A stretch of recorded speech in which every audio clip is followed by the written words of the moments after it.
Hi అండి, నమస్తే. నేను మీ Navyasri. Welcome to Eat Non Stop. ఇవాళ సెషన్లో మనం పనీర్ పాప్కార్న్ ఎలా తయారు చేయాలో చూద్దామండి. ఈ స్నాక్ ఐటెం తినడం ఎంత ఈజీనో తయారు చేయడం కూడా అంతే ఈజీ అండి. అయితే దాని తయారీకి ముందుగా ఒక బౌల్ తీసుకుని అందులో ఒక హాఫ్ టేబుల్ స్పూన్ అల్లం వెల్లుల్లి పేస్ట్ వేసుకోవాలండి. అలానే ఒక హాఫ్ టేబుల్ స్పూన్ కారం వేసుకోవాలి.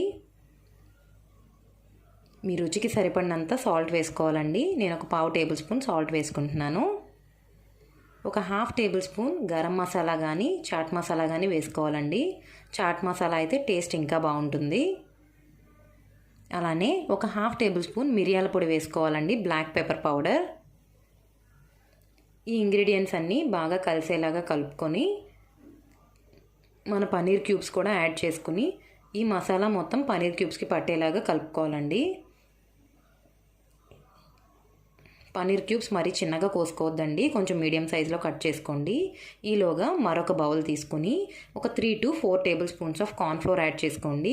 కార్న్ఫ్లోర్ లేని వాళ్ళు మైదా పిండి కూడా యూస్ చేసుకోవచ్చండి. కార్న్ఫ్లోర్ అయితే ఇంకా కొంచెం క్రిస్పీగా ఉంటాయి, టేస్ట్ బాగుంటుంది. ఈ కార్న్ఫ్లోర్ని మనం పనీర్ పీసెస్కి పైన కోట్గా వాడతామండి, పైన కోటింగ్గా. సో ఇది చప్పగా ఉండకుండా ఇందులో ఒక హాఫ్ టేబుల్ స్పూన్ మిరియాల పొడి, అలానే మీ రుచికి సరిపడినంత సాల్ట్ వేసుకుని కొద్దిగా వాటర్ పోసుకుని మన దోశ బ్యాటర్ ఎలా ఉంటుందో అలా ఎటువంటి ఉండలు కట్టకుండా కలుపుకోవాలండి.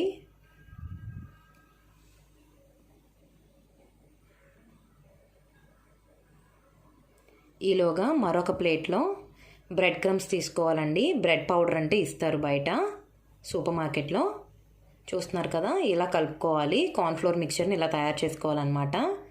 ఇప్పుడు మనం ఆల్రెడీ మసాలా పట్టించి పెట్టుకున్న పనీర్ క్యూబ్స్ ఉన్నాయి కదా, ఆ పనీర్ క్యూబ్స్ని ఒక్కొక్కటిగా ఇలా ఈ కార్న్ఫ్లోర్ మిక్చర్లో వేసుకుని కార్న్ఫ్లోర్ మిక్చర్ మొత్తం అంతా పనీర్ క్యూబ్కి కోట్ అయిన తర్వాత బ్రెడ్ పౌడర్లో వేసుకుని బ్రెడ్ పౌడర్ని కూడా పనీర్ క్యూబ్కి కోట్ చేసుకోవాలండి.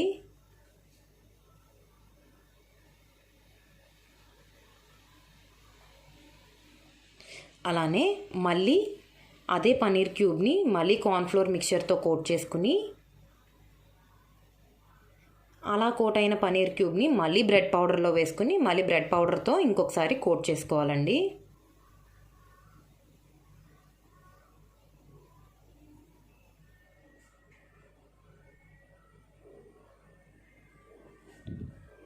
ఇంతేనండి. ఇట్లా ప్రతి పన్నీర్ పీస్ కూడా 2 times కార్న్ఫ్లోర్ మిక్స్చర్లోను మరియు బ్రెడ్ పౌడర్లో కూడా కోట్ చేసుకుని పక్కన పెట్టుకోవాలండి.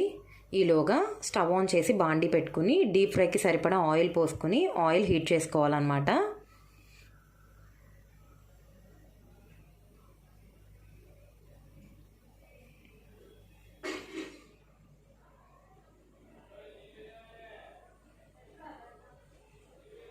చూస్తున్నారు కదండి, సేమ్ ప్రాసెస్ అండి.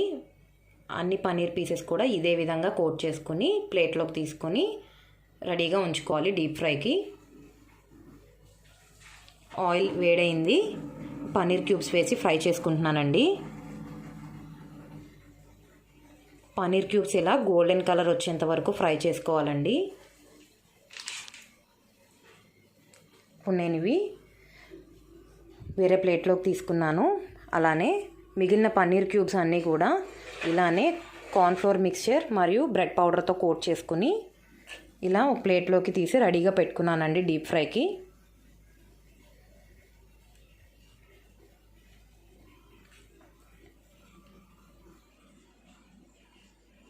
ఇప్పుడు ఈ పన్నీర్ క్యూబ్స్ అన్నిటినీ కూడా ఆయిల్లో వేసి ఫ్రై చేసుకోవాలండి.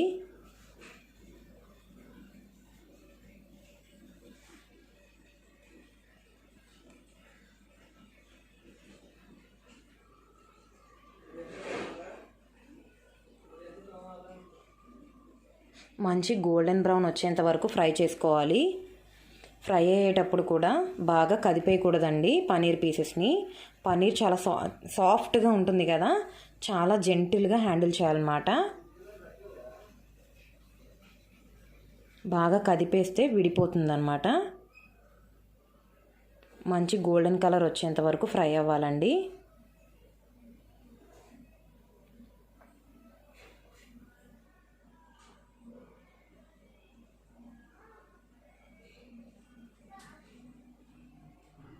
చూస్తున్నారు కదా, మంచి గోల్డెన్ కలర్ వచ్చింది.